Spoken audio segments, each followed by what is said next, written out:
ए सखी मन जोग दूल्हा हमार मिलल बा।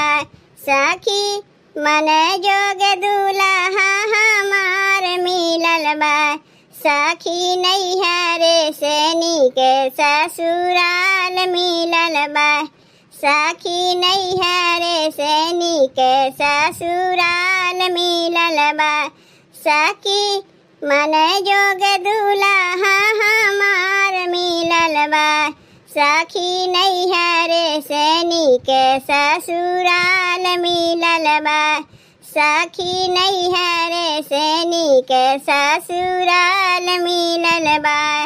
जैसन चहली वैसन घर बार मिलल बा। जैसन चहली वैसन घर बार मिलल बा। सखी नैहरे से नीक ससुराल मिलल बा। सखी नैहरे से नीक ससुराल मिलल बा। सखी मन जोग दूल्हा हमार मिलल बा। सखी मन जोग दूल्हा हमार मिलल बा। सखी नैहरे से नीक ससुराल मिलल बा। सखी नैहरे से नीक ससुराल मिलल बा। माई के जैसन हमके मानेली सास हो। पापा के जैसन ससुर करेले विश्वास हो। माई के जैसन हमके मानेली सास हो। पापा के जैसन ससुर करेले विश्वास हो। लक्ष्मण जैसन देवरवा मिलल बा। सखी लक्ष्मण जैसन देवरवा मिलल बा। सखी नैहरे से नीक ससुराल मिलल बा।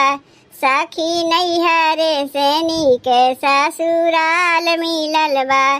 सखी मन जोग दूल्हा हमार मिलल बा। सखी मन जोग दूल्हा हमार मिलल बा।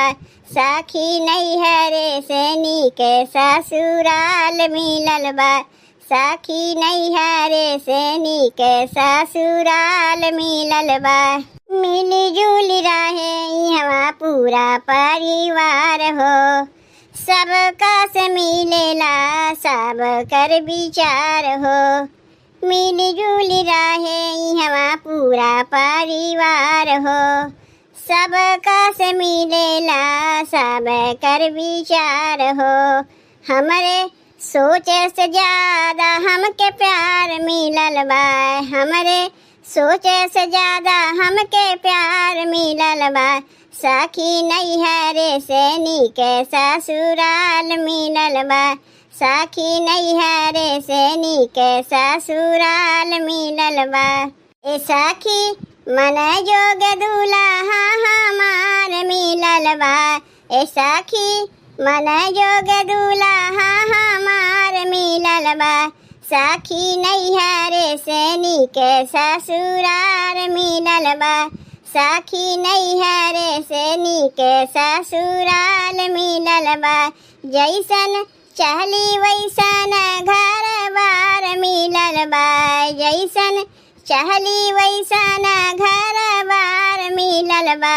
सखी नैहरे से नीक ससुराल मिलल बा। सखी नैहरे से नीक ससुराल मिलल बा। तब भैया बहनी हमरे लोग के गीतिया कैसन लाग? अगर अच्छा लाग होई तो चैनलवा सब्सक्राइब कर दियो और वीडियो को लाइक कर दियो भैया बहनी।